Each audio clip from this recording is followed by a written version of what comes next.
Okay, AP Chemistry, this next video is also for you. It's the solution notes, and we are now on page 8 talking about combustion reactions, so halfway through page 8. A combustion reaction is going to involve some sort of combustible material and an oxidizer. And so the most famous oxidizer, where it gets its name from, is oxygen.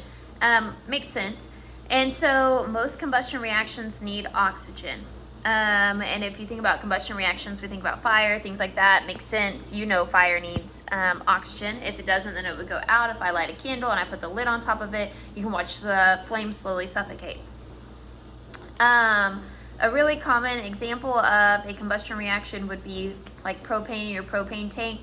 And so whenever I light those propane tanks, then I'm producing carbon dioxide and water.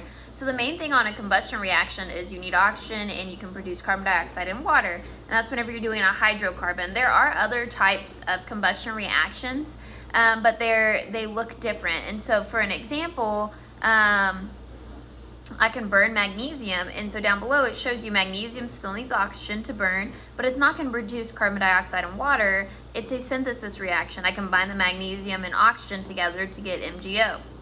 And so it's I train y'all to think that the only products of a combustion reaction are carbon dioxide and water, but that's not always the case. It is if you have a hydrocarbon, but that's not always the case if you don't. And a lot of times the AP exam will tell you what the products are if it's something different than carbon dioxide and water. Unless it's a synthesis reaction, you should be able to recognize that.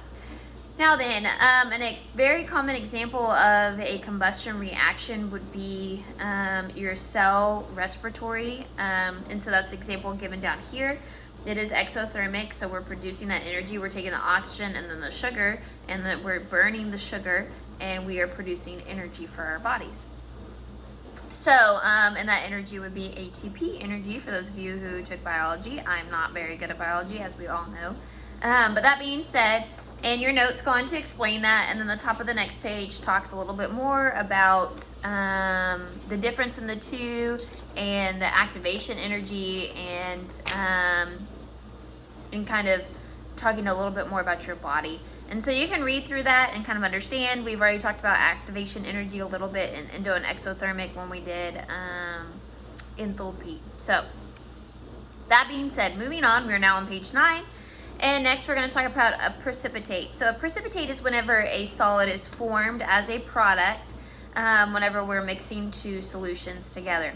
And so that precipitate can be either represented by the symbol S to show that it's a solid on the other side, or you could do it as PPT. And so a precipitate, for an example of one, if you look at your previous page, double displacement reaction, it shows you when a precipitate's formed. It took lead nitrate and potassium iodide, and it combined it to get lead iodide, which would be the precipitate, and it denotes it as an S. And then you have potassium nitrate, and then you can see the picture here in the online notes. It's colored, so you can see that beautiful yellow that it forms. So that being said, that's an example of a precipitate, so you can kind of see what we're talking about here. And so then we have gravimetrical analysis, which is a laboratory technique to help separate your precipitate. And so this is a technique that the AP exam might ask you about if you have a lab and you did something like the lead nitrate example, and you wanted to just figure out how much solid you made, how much precipitate you made. An easy separation technique is this filtration technique of gravimetric analysis. You can Google some of them online and you can kind of see it going through. Obviously I can't show you it in this setup, but that being said, there are some decent ones on Google, and I might even attach one to Google Classroom for you. So you need to be able to identify a precipitate. You need to know your solubility rules, and then also you need to be able to understand laboratory techniques. So down below on page 9, this last thing I'm going to talk about in this video is your solubility rules. Nitrates are always soluble. So in the previous example I just did, potassium nitrate and lead nitrate were both soluble. Your 1A metals, your group 1 metals, your alkali metals, whatever you want to call them, and ammonium salts are soluble. Halides are soluble except for whenever they're paired up with your heavy metal bad guys. So lead, mercury, silver. And in the case that I gave you, lead was paired up with a halide, and so then, or halogen, and so we had lead iodide, and so that was insoluble. That formed our precipitate. Strong acids and strong bases are always soluble, and then weak acids and weak bases are partially soluble. They dissociate less than 1%, which we already talked about earlier in these notes. So those are some of your solubility rules on page 9.